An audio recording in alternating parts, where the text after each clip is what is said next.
We're just days away from the introduction of an entirely new monetary framework. And the only thing the mainstream media is talking about right now is Russia, what's happening in DC, and the foolishness happening all around the country with all those radical left ideologies, agendas taking place right now. Under the scenes, the Federal Reserve, the BIS, and other central banks are making big moves for what they have as a solution for the problems that they created. Let's talk about this.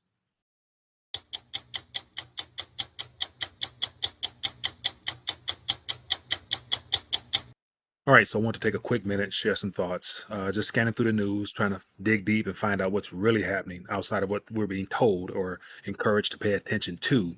And of course, the CBDC push and the initial framework is moving along seamlessly with the addition of a few new technological advances that appear to be a part of their framework for one day bringing together that interoperability that I've been talking about for quite some time now, that has been one of the primary benefits of this whole blockchain distributed ledger technology crave that the world has been on. And even though the technology can be used for good, unfortunately, the bulk of it has been built out for the use of things that will not be so friendly for your average person in the near future. So it won't be long. Just want to share with you three particular headlines and articles that caught my attention, spanning from the last week or so, but they're very telling as to what's going on and how they're really progressing with the introduction of something entirely new. And what does that mean? Less privacy, more surveillance, more central control, which is ultimately the part of their greatest agenda, and consolidating power to the hands of a small few outside of what they already have. And so if you guys want to see more RTD quick takes like this, definitely hit the thumbs up button. Show your support for the channel. It really incentivizes and encourages me to want to do more of these if I know people are finding value in them. So definitely share these because most people won't be talking about this from the angle that I'm coming from. So that's why I think it's important. That's why I'm going to try to do my best to get it out there to you. So let's jump into some articles real quick. So here's the very first article, which I thought was timely because it came out today. And it says Finstra advances its instant payment strategy with FedNow service certification. So this is one of many financial institutions and internet payment platforms that will definitely plug into the FedNow system. And what I found to be most interesting about this is not only a local software company, but it's also a global software company as well that offers payment and e-commerce platform services that people can plug into. So some of the key things from this article here is basically the fact they completed their testing and certification to be plugged into the FedNow system. And so basically Finstra's payments to go solution will be integrated with the FedNow service, which makes it so that financial institutions across the entire country will have access to instant payments capabilities using their cloud service. And not only are they plugged in with their cloud service, they also have direct access to the Amarillo National Bank, as well as Mechanics Corporative Bank, which are two banks I'm not even familiar with, but those are just some of the contents of this article here. And on the other side, here's something very interesting that goes well beyond the FedNow system. The Bank of International Settlements is silently working behind the scenes, developing an infrastructure that will eventually allow several central banks to all plug in, utilizing a very common feature that a lot of software companies make available for their services, and it has to do with the API plugin factor. So basically, this article here just talks about how Project Rosalind is a technological experimentation on retail CBDCs being conducted right now by the BIS. And the primary focus is the fact that it aims to develop prototypes for an API platform that connects a central bank digital ledger with a private sector service, enabling the usage of retail CBDC payments.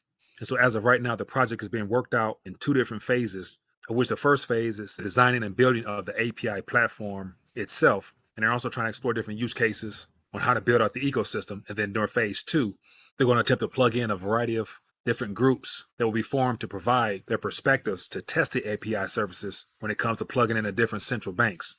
So just within these two articles, you see the FedNow right now in our country is working. They're developing, they're growing, they're plugging in people, all under the framework of establishing the wholesale foundation, which is the FedNow service, of which they're going to build on top of it in layers. And so the wholesale approach is to make sure everybody's plugged in, all the financial institutions are plugged in, make sure all the banks are plugged in so that they're all on the same network. And once they're on the same network, it makes it that much easier to make sure everything is interconnected, plugged in, traceable, trackable, and ripe for the CBDC to be rolled out after this next market correction.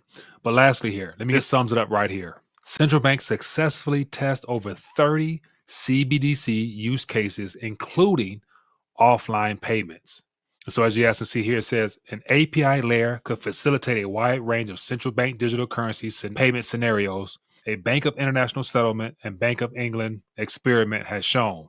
And so this is what they consider a successful test run. And so this is the BIS's joint experiment, Project Roslyn, in action in real time. And so some of the main points of this article here was the fact that the experiment explored the facilitation of micropayments. And they even had a nerve to test a child parent wallet use case scenario. And some of the other key takeaways was the fact that the API layer that they rolled out in phases was found to be compatible with different ledgers. So not only was the Bank of England ledger compatible, but my suspicion is that a few other European central banks' ledgers were also compatible. And what would you guess? You think the FedNow will also be compatible? Something to think about. So, 3 quick articles, all highlighting how the CBDC, wholesale retail, central bank control network is fully operational. A lot of buzzwords thrown out at us: interoperability, compatibility, the ability to connect multiple ledgers, an API that you can plug into. That doesn't sound like the crypto, digital ledger technology buzzwords that the Maximalists go crazy over. I'm not sure what is. A couple days away from FedNow being officially turned on from what we're being told, it's good to say all the banks are already plugged in. All the third-party payment networks are also being plugged in as well. And so we're past the test run phase. Now we're getting into the live action phase. And if all this has been done on the wholesale level, meaning for the big institutions, and they're able to build on top of it with layers by being able to plug in real time into APIs, it's good to say that the CBDC, the Fed coin, a dollar, digital dollar, whatever it's going to be called, the code for it is already written and more than likely built into the FedNow system and doesn't even need to be turned on, but more so just to be activated on the back end. This is what's happening. Thought I'd take a quick minute, share my thoughts, let you know what's happening, what's being built on the back end that the mainstream media won't tell us about, so that the next time something happens, there may not be a need to even rush to try to scramble to put together things because it's already built and just waiting on the retail users when it's rolled out in the form of some type of UBI or something like that. So anyway, hope all is well. Let me know your thoughts. Leave a comment down below. Where did I miss it? What should I add it in? Let me know. As you guys also saw, a lot of the ISO 20022 lingo was also floating around in a lot of those articles as well. So this stuff is happening in real time. And the way it may play out in the future, I'd assume that they think that there's not going to be any winners other than the people who got permission to participate in this system they're trying to roll out. So that's just something worth keeping in mind.